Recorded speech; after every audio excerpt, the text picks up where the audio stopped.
नमस्कार। मैं हूं राकेश और आप मुझे सुन रहे हो टैक्स जंक्शन पर। तो दोस्तों, जैसे लॉकडाउन चालू हुआ वैसे कई लोगों को जो किराए के घरों में रह रहे उनको अपने घर का किराया देने के लिए दिक्कतें होने लग गई। कई दुकानदार ऐसे भी थे जिनके दुकानें किराए पे है लेकिन दुकान बंद थी, लेकिन किराया तो भरना था। तो वही रिलेटेड एक पिटीशन दिल्ली हाई कोर्ट में दाखिल हुआ था, लेकिन दिल्ली हाईकोर्ट ने वो पिटीशन रिजेक्ट किया। आइए लेते हैं हम उस बारे में डिटेल में जानकारी कि पिटिशनर ने कौन से मुद्दे कोर्ट के सामने रखे थे और दिल्ली हाईकोर्ट ने वो पिटीशन क्यों रिजेक्ट किया। तो ये है वो दिल्ली हाईकोर्ट का ऑर्डर है। ये पास हुआ है 15 जून 2020 को। ये पिटीशन दाखिल किया था गौरव जैन करके है, उन्होंने ये पिटीशन दाखिल किया था। तो सबसे पहले हम जानते हैं कि पिटिशनर ने कोर्ट के सामने क्या क्या मुद्दे रखे थे, क्या क्या रिक्वेस्ट कोर्ट को करे थे। तो पिटिशनर ने कोर्ट को बोला था कि जब तक ये बीमारी फैली हुई है अपने देश में, या फिर कोर्ट कोई ऐसी तारीख डिसाइड करे, वो तारीख तक कोई भी मकान मालिक अपने किराएदार से रेंट नहीं मांगेगा। अगर किराएदार ने रेंट नहीं भरा तो भी मकान मालिक किराएदार को घर से बेघर नहीं करेगा। मकान मालिक किराएदार को घर से बेघर नहीं करेगा, भले ही रेंट ना मिले तो भी। कोर्ट एक तारीख दे, वो तारीख तक या फिर जब तक ये बीमारी अपने देश में फैली हुई है तब तक। उन्होंने दूसरा रिक्वेस्ट कोर्ट के सामने करा था कि दिल्ली पुलिस या फिर दिल्ली के एमएलए या फिर दिल्ली के डीएम्स या फिर दिल्ली के कोई उनके मिनिस्ट्री ऑफिसर्स जो होते हैं वो लोग, वो क्या करे, वो दिल्ली में गाड़ियां घुमाए। वो गाड़ियों के ऊपर लाउड स्पीकर लगाए हुए होने चाहिए। वो लाउड स्पीकर से वो पूरे दिल्ली वासियों को अनाउंस करके बताए कि कोर्ट का ऑर्डर आया है, और वो ऑर्डर के तहत वो सारे मकान मालिकों को अपील करे कि वो अपने किराएदारों से रेंट ना ले, अपने किराएदारों के लिए वो दया दिखाए, अपने किराएदारों के लिए वो दया दिखाए और अपने किराएदारों से रेंट ना ले। ऐसी आप लाउड स्पीकर पे दिल्ली वासियों को बताओगे। साथ ही साथ आप लाउड स्पीकर पे दिल्ली वासियों को बताओगे कि सारे मकान मालिक और किराएदार एक दूसरे के साथ बात करें और बात करके नए रेंट के एग्रीमेंट्स बनाए, और जिसमें दोनों पार्टीज की केयर ली जाएगी, दोनों पार्टियों की तकलीफ समझी जाएगी। ऐसा आप लाउड स्पीकर पे अनाउंस करो कि दोनों मकान मालिक और किराएदार एक दूसरे के सामने बैठ के नए एग्रीमेंट बनाए। ऐसा आप लाउड स्पीकर पे अनाउंस करने को बोलो दिल्ली के पुलिस को या फिर दिल्ली के एमएलए को या फिर दिल्ली के डीएम्स को या फिर उनके मिनिस्ट्रीज को। तीसरा रिक्वेस्ट उन्होंने कोर्ट के सामने करा था कि रेंट रिजोल्यूशन कमीशन की स्थापना की जाए। रेंट रिजोल्यूशन कमीशन मतलब ऐसा एक मीडिएटर, ऐसा एक मध्यस्थी, जब भी लैंडलॉर्ड मतलब मकान मालिक और किराएदार दोनों के बीच में आपस में कोई चीज में डिस्प्यूट हो, कोई भी झगड़ा हो लॉकडाउन पीरियड के रेंट रिलेटेड, तो वो उधर जाए और रेंट रिजोल्यूशन कमीशन उसका क्विकली जजमेंट दे, क्विक रिजोल्यूशन उनको दे। ऐसा आप एक रेंट रिजोल्यूशन कमीशन बनाओ, ऐसा आप एक ऑर्डर पास करो, ऐसा पिटिशनर ने हाईकोर्ट को बोला था। साथ ही साथ पिटिशनर ने हाईकोर्ट को बोला था कि सारे के सारे मकान मालिक अपने किराएदारों का अप्रैल, मई और जून महीने का रेंट जो है वो माफ करे। अगर मकान मालिक को लगता है कि उसको अप्रैल, मई और जून महीने का रेंट मिलना चाहिए तो मकान मालिक ने क्या करना चाहिए, उन्होंने रेंट रिजोल्यूशन कमीशन के पास जाना चाहिए और रेंट रिजोल्यूशन कमीशन के सामने उन्होंने प्रूफ देने चाहिए कि टेनांट मतलब किराएदार, उसको लॉकडाउन पीरियड में अच्छा खासा इनकम आया था, टेनांट को लॉकडाउन पीरियड में कोई लॉस नहीं हुआ था। वैसा प्रूफ अगर मकान मालिक रेंट रिजोल्यूशन कमीशन को देते हैं तो फिर किराएदार मकान मालिक को रेंट वो पीरियड का देगा। नहीं तो अगर प्रूव नहीं कर पाया तो किराएदार को मकान मालिक को रेंट देने की कोई भी कंपल्स नहीं हो सकता। ऐसा आप एक ऑर्डर पास करो, ऐसा रिक्वेस्ट पिटिशनर ने दिल्ली हाईकोर्ट के सामने रखा था। मतलब यहाँ पे सिंपल बात है, उनका यह कहना था कि जो किराएदार है उनको बहुत ज्यादा तकलीफें हो रही थी और वो भाड़ा जो है अपने घर का रेंट जो है वो पे नहीं कर पा रहे थे। मकान मालिक को रेंट चाहिए तो उन्होंने रेंट रिजोल्यूशन कमीशन के पास जाओ और उनके सामने प्रूफ दो कि जो किराएदार है, मेरा जो किराएदार है उसको अच्छा खासा इनकम आया था, उसको कोई लॉस नहीं हुआ था, वो रेंट दे सकता है। अगर उन्होंने प्रूव किया तो फिर वो रेंट ले लेंगे। साथ ही साथ रेंट ऑक्सिलरी फंड की स्थापना की जाए, रेंट ऑक्सिलरी फंड जिसके तहत एक कॉर्पस बनाया जाए और टेनांट और लैंडलॉर्ड उनको वो उसके तहत कंपेंसेशन पे किया जाएगा। कोई एक फॉर्मूला कैलकुलेटिव फॉर्मूला डिसाइड किया जाए, जबकि मतलब जो टेनांट है मतलब किराएदार है उसको अगर तकलीफ हो रही है मान लो, और किराएदार अगर रेंट नहीं दे पा रहा है, तो लैंडलॉर्ड का कितना नुकसान हुआ है, मकान मालिक का कितना नुकसान हुआ है, उसका कोई एक फॉर्मूला बनाना चाहिए और उसके तहत रेंट ऑक्सिलरी फंड के थ्रू पैसे देने चाहिए, ना कि टेनांट से पैसे जबरदस्ती वसूल करके टेनांट को घर से बेघर नहीं करना चाहिए। ऐसा रिक्वेस्ट पिटिशनर ने कोर्ट को किया था। साथ ही साथ उन्होंने पॉइंट नंबर 6 रखा था। पॉइंट नंबर 6 के तहत उन्होंने ऐसा बोला था कि जब भी दिल्ली पुलिस को 100 या फिर 112 नंबर पे कॉल आएगा, कंट्रोल रूम ऑफिसर होते हैं पुलिस के, उनको अगर 100 या 112 नंबर पे कॉल आएगा तो पुलिस ये कंफर्म करेंगे कि ये केस जो है ये रेंट रिलेटेड डिस्प्यूट का है।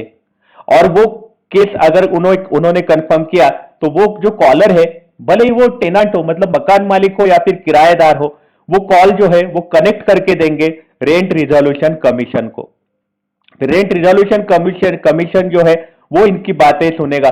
मतलब रेंट रिजोल्यूशन कमीशन का उन्होंने इसलिए आइडिया कोर्ट के सामने रखा है कि क्विकली डिस्प्यूट रिजॉल्व किए जाएंगे, इसलिए उन्होंने ये आइडिया कोर्ट के सामने रखा है और ये पुलिस के थ्रू गया तो ज्यादा अच्छा है, ऐसा पिटिशनर को लग रहा था।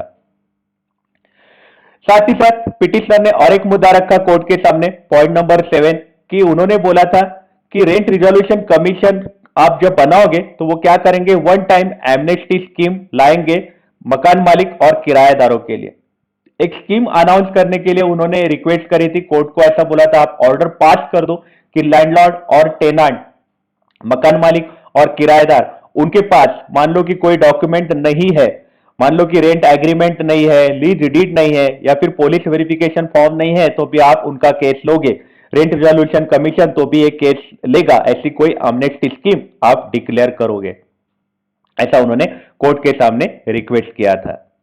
तो ये सारे मुद्दे उन्होंने कोर्ट के सामने रखे थे, लेकिन हाईकोर्ट ने उनका सारे के सारे रिक्वेस्ट है वो रिजेक्ट किए। इनफैक्ट हाईकोर्ट ने उनको ऐसा जवाब दिया कि ये जो पिटीशन है ये हमें पब्लिसिटी स्टंट लग रहा है, ये कोई रिक्वेस्ट नहीं लग रही है। आइए लेते हैं हम उस बारे में जानकारी कि हाईकोर्ट ने ये पिटीशन क्यों रिजेक्ट किया था।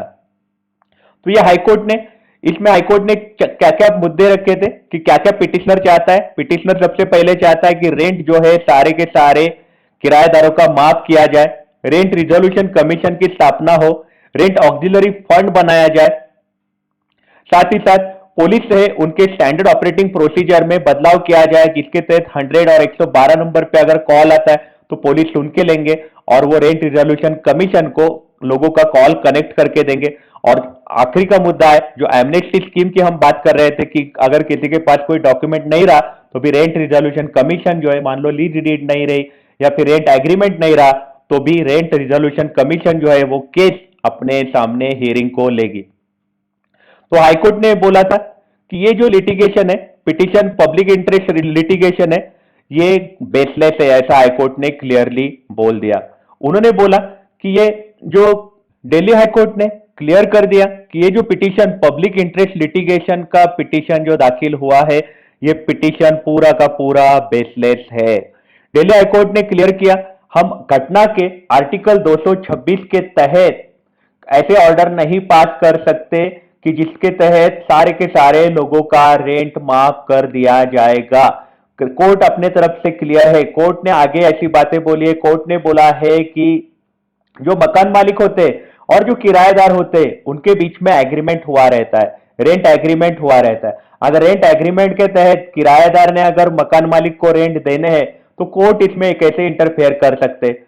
कोर्ट ने एकदम क्लैरिटी दे दी है। कोर्ट ने बोला है कि अगर रेंट माफ करने का अधिकार सबसे पहले जिसको जाता है वो जाता है मकान मालिक को। मकान मालिक ही होता है जो रेंट माफ कर सकता है। कोर्ट ये प्रोसेस में स्लो होते हैं।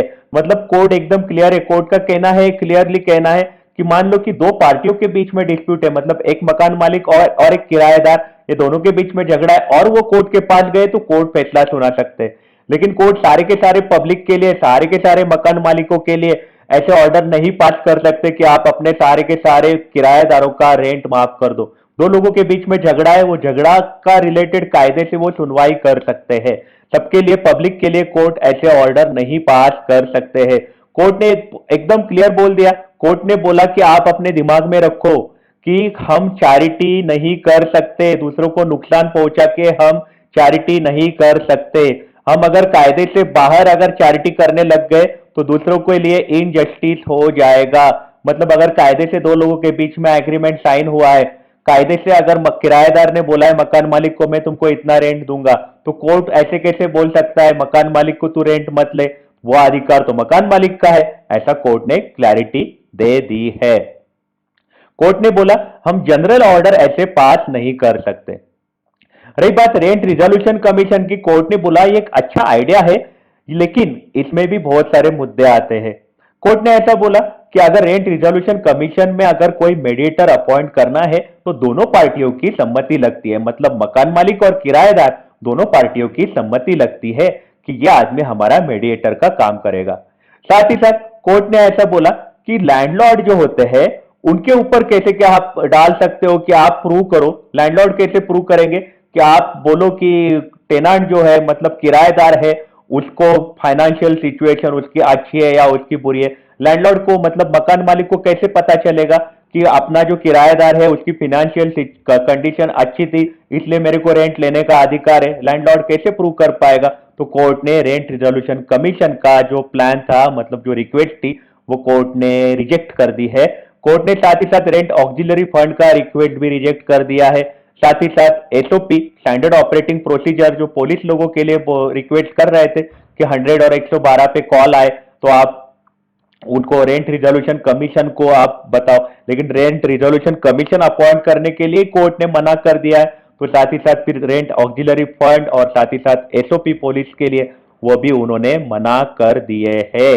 साथ ही साथ कोर्ट ने एकदम क्लैरिटी दे दी है कि हम कोई एमनेस्टी स्कीम की हम बात कर रहे थे। एमनेस्टी स्कीम मतलब कि पिटिशनर का कहना था कि मान लो कि किसी के पास कोई लीगल डॉक्यूमेंट नहीं है, जैसे रेंट एग्रीमेंट नहीं है या फिर लीज डीड नहीं है, तो भी कोर्ट वो केस अपने सामने लेंगे, ऐसी कोई एमनेस्टी स्कीम डिक्लेयर करो। तो कोर्ट ने उसको मना किया। कोर्ट ने बोला कि हम यहाँ पे कोई कायदे बनाने का काम नहीं करते हैं, हम यहाँ पे बैठ के कोई ब्रांड न्यू लॉ नहीं बनाएंगे। कोर्ट ने एकदम खड़े बोल सुनाए पिटिशनर को, हम यहाँ पे कोई नए कायदे नहीं बनाएंगे।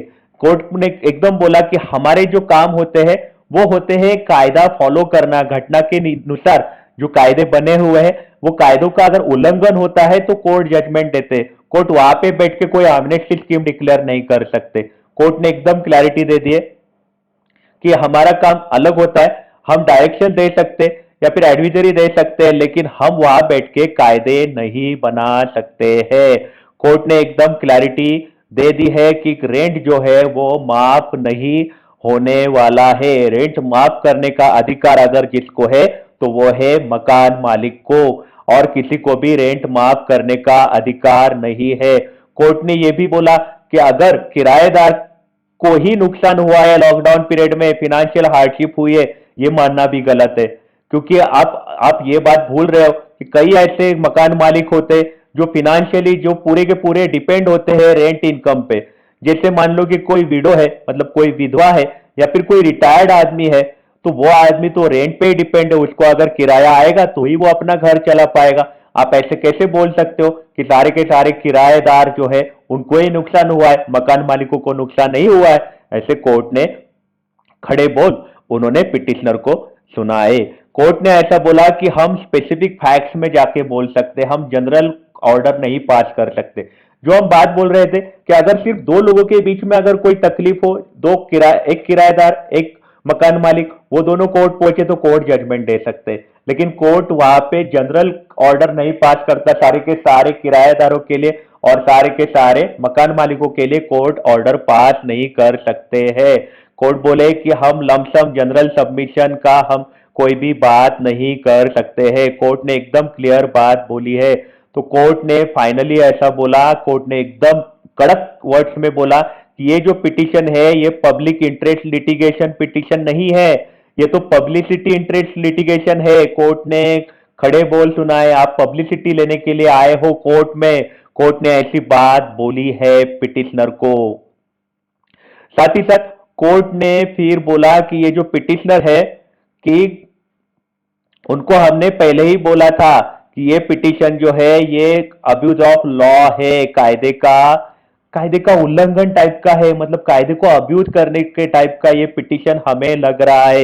हमने पिटीशन को बोला था क्या, क्योंकि पिटीशन जो है पिटिशनर थे वो एक प्रैक्टिसिंग वकील है, फिर भी उन्होंने पिटीशन दाखिल किया था। कोर्ट ने उनको बोला था कि ऐसे पिटीशन दाखिल नहीं कर सकते, ये अब्यूज ऑफ लॉ है, abuse of process of law है, क्योंकि कोर्ट को आप बोल रहे हो आप वहां बैठ के कायदे बनाओ, ये तो अब्यूज ऑफ लॉ हो गया।